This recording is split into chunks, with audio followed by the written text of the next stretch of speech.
Hello my dear students, class 12 के सभी बच्चों। जैसा कि आप जानते हैं कि गॉस थ्योरम यानी कि एड इलेक्ट्रिक फ्लक्स ये फिजिक्स फर्स्ट का सेकंड चैप्टर है और इसमें सबसे मोस्ट इंपॉर्टेंट टॉपिक जो है वो गॉस थ्योरम है और इसकी प्रूविंग भी आती है। तो गॉस थ्योरम क्या होती है, गॉस की प्रमेय क्या है, इसके बारे में जानने के लिए आज हम ये वीडियो देखेंगे और इस डिफाइन को फिर कभी हम लोग भूलेंगे नहीं। तो जैसा कि आप जानते हैं कि कोई जो गॉस की प्रमेय है वो एक क्लोज इनक्लोज सरफेस किसी बंद पृष्ठ पर लगती है कि कोई एक बंद पृष्ठ है और जहां पर प्लस क्यू चार्ज है। पहले डिफाइन बारे से नहीं, पहले कुछ चीज समझ लें। कोई एक बंद पृष्ठ है और प्लस क्यू चार्ज उसके चारों ओर घिरा है। उस बंद पृष्ठ के प्लस क्यू चारों ओर उससे क्या है, घिरा हुआ चार्ज है, उसके चारों ओर परिबद्ध चार्ज है। क्या चार्ज है? परिबद्ध। जो चार्ज है क्यू है ना, उसमें से जो इलेक्ट्रिक फ्लक्स है, इलेक्ट्रिक फ्लक्स क्या होता है सबसे पहले जानेंगे। वैद्युत फ्लक्स क्या होता है? वैद्युत फ्लक्स होता है फाई ई। इलेक्ट्रिक फ्लक्स क्या होता है? Phi E. क्या होता है बेटा? वैद्युत फ्लक्स फाई ई। इतना जानेंगे कि वैद्युत फ्लक्स को फाई ई से डिनोट करते हैं।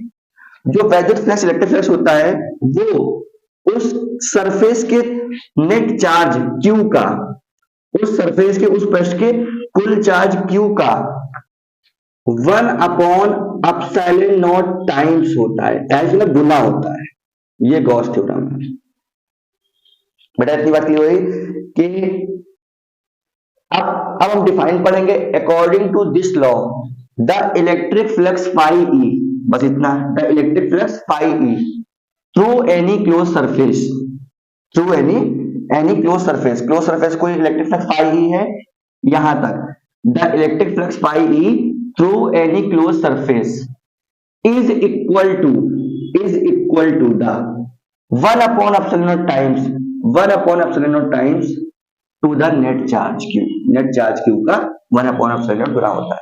हिंदी वाले बच्चे क्या कहेंगे कि किसी बंद पृष्ठ से गुजरने वाला कुल वैद्युत फ्लक्स उस पृष्ठ द्वारा घिरे हुए कुल आवेश का 1/ε0 गुना होता है। लिख देते हैं हम इसकी डिफाइन। किसी बंद पृष्ठ से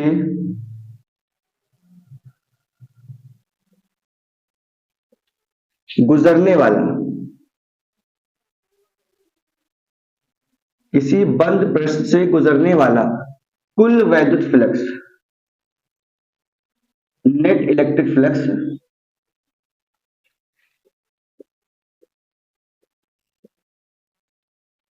कुल वैद्युत फ्लक्स क्या है? फाई ई। इलेक्ट्रिक फ्लक्स कितना है? Phi E. उस पृष्ठ द्वारा घिरे हुए आवेश का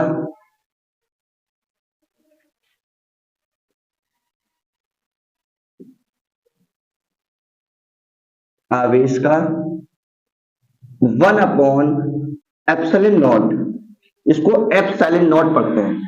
ε0 गुना होता है, टाइम्स होता है, मल्टीप्लाई होता है, मतलब गुना होता है। बस इतनी सी गॉस की थ्योरम है हम लोग को जो याद करना है। ठीक कह रहा है, जो इलेक्ट्रिक फ्लक्स है फाई ई वो टोटल चार्ज कुल आवेश का 1/ε0 टाइम्स होता है।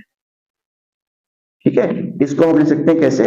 Phi equal to q/ε0। This is Gauss theorem. यही गॉस की प्रमेय है।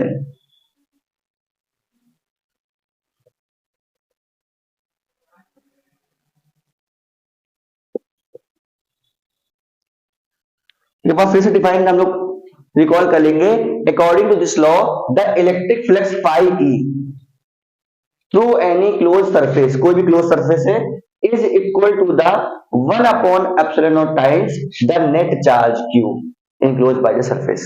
The electric flux phi E through any closed surface is equal to the 1/ε0 times the net charge q enclosed by the surface। Clear? ये Gauss की theorem हो गई। हिंदी वाले बच्चे कह सकते हैं किसी बंद पृष्ठ से गुजरने वाला कुल वैद्युत फ्लक्स उस पृष्ठ द्वारा घिरे हुए आवेश का, आवेश क्या है, क्यू, 1/ε गुना होता है। आवेश चार्ज क्या है, क्यू है, ये 1/ε क्या है, उसका टाइम गुना होता है। तो किसी भी बंद पृष्ठ से गुजरने वाला विद्युत फ्लक्स उस पृष्ठ द्वारा घिरे हुए आवेश का 1/ε टाइम्स गुना होता है। इंग्लिश मीडियम क्या कहेंगे, according to this law, according to this law, the electric flux through any surface, the electric flux through any closed surface is equal to the 1/ε times the net charge q enclosed by the surface। तो ये Gauss की theorem है। इसकी अब हमें next इसका part 2 जो बनाना है, इसकी प्रूविंग है। क्वेश्चन पूरा आता है what is Gauss theorem and proved it. Gauss की प्रमेय क्या है, इसका व्यंजक प्राप्त कीजिए। तो व्यंजक में इसको प्रूव करना है। तो जिसका पार्ट 2 है वो प्रूफ करने के लिए आएगा आपको। जब तक ये डिफाइन याद करें, इसके बाद इसका पार्ट 2 जरूर देखें। Thank you so much.